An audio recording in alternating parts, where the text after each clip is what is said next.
Assalamualaikum warahmatullahi wabarakatuh. Halo semuanya, saya perwakilan dari kelompok 1 yang akan menjelaskan tentang wawasan Nusantara. Kenapa sih kita harus tahu tentang wawasan Nusantara? Karena wawasan Nusantara itu adalah pedoman kolektif jati diri bangsa dan sebagai dasar pembangunan. Mari simak penjelasan dari kami. Definisi wawasan Nusantara yang pertama secara etimologi. Wawasan berarti cara pandang dan Nusantara berarti gugusan pulau. Yang kedua, secara terminologis, wawasan Nusantara adalah cara pandang dan sikap bangsa Indonesia mengenai diri dan lingkungannya yang serba beragam dengan mengutamakan persatuan dan kesatuan bangsa serta wilayah untuk mencapai tujuan nasional. 3 unsur dasar. Yang pertama ada wadah atau wilayah. Seluruh wilayah Indonesia baik darat, laut, dan udara sebagai satu kesatuan geografis, bangsa, dan negara. Yang kedua ada isi atau aspirasi, cita-cita dan tujuan nasional yang tertuang dalam pembukaan Undang-Undang 1945. Yang ketiga ada tata laku atau perilaku, pola pikir, sikap, dan perilaku warga negara yang sesuai dengan nilai Pancasila dan semangat persatuan. Ke sejarah wawasan Nusantara di 1928, yaitu di Sumpah Pemuda sebagai fondasi persatuan bangsa dan wilayah. Kemudian di 1957 Deklarasi Juanda menetapkan laut antar pulau sebagai laut teritorial Indonesia. Kemudian ada lagi di 1982 itu lanjut ke UNCLOS, pengakuan internasional Indonesia sebagai negara kepulauan. Lanjut lagi di 1958 UU Undang-Undang Nomor 17 Pengesahan Hukum Nasional atau UNCLOS 1982 dan konsep negara kepulauan. Kemudian lanjut ke landasan dan konsep wawasan Nusantara. Konsep dan landasan negara Indonesia didasarkan secara fisiologis pada nilai-nilai Pancasila sebagai falsafah hidup, dan secara sosiologis memandang keberagaman masyarakat sebagai potensi pemersatu.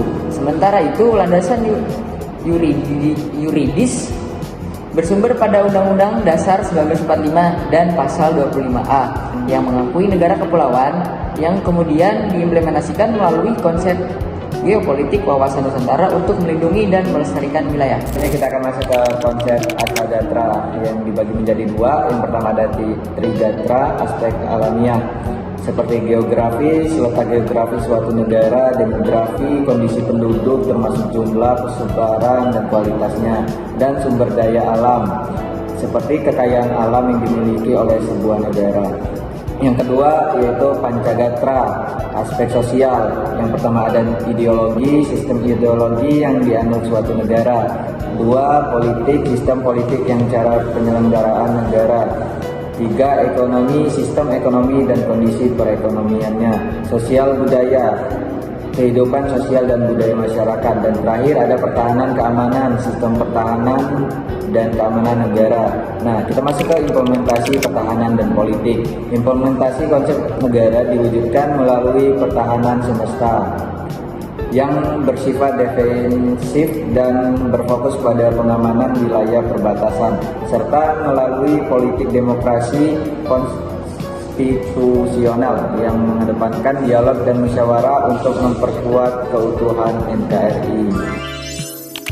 Implementasi ekonomi dan sosial budaya. Yang pertama di bidang ekonomi kepulauan, yaitu pembangunan harus berkeadilan dan merata, tidak hanya terpusat di satu wilayah, misalnya Jawa sampai sentris. Yang kedua di bidang sosial budaya dan pendidikan, yaitu menghargai dan melestarikan kebinekaan budaya lokal sebagai kekayaan nasional, bukan ancaman.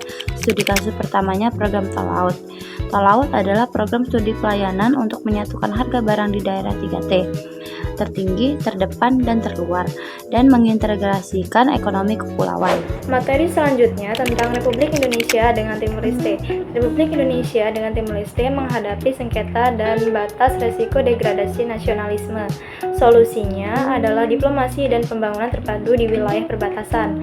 Selanjutnya tentang tantangan aktual penerapan. Di sini ada 4 tantangannya. Yang pertama, kesenjangan pembangunan seperti kesenjangan infrastruktur, pendidikan, dan kesehatan yang besar antara wilayah barat misalnya Jawa dan wilayah timur misalnya Papua. Yang kedua, globalisasi dan teknologi. Arus informasi tanpa filter seperti hoax dan ujaran kebencian yang mengancam identitas nasional dan memicu konflik.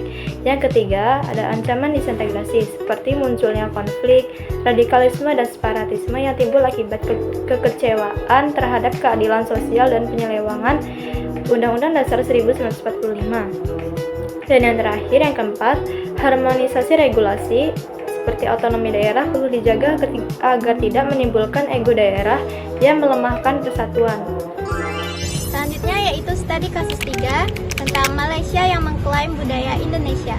Malaysia mengklaim seperti keris, wayang kulit, batik, rendang, wayang ponorogo, dan lain-lain. Kenapa sih klaim ini bisa terjadi? Klaim ini bisa terjadi karena kekurangannya kesadaran warga negara akan budaya yang ada, dan juga karena budaya tersebut belum didaftarkan sebagai warisan budaya tak benda. Kesimpulannya yaitu wawasan Nusantara adalah cara pandang bangsa Indonesia. Wawasan Nusantara juga dapat dinyatakan sebagai doktrin bangsa karena digunakan untuk mempertahankan kelangsungan NKRI. Adapun beberapa fungsi wawasan Nusantara yaitu sebagai pedoman, sebagai dorongan, dan sebagai motivasi untuk menentukan segala kebijakan negara. Oke teman-teman, jadi itu yang bisa kami jelaskan tentang wawasan Nusantara. Mungkin dari teman-teman sekalian ada yang masih bingung, boleh komen di kolom komentar. See you!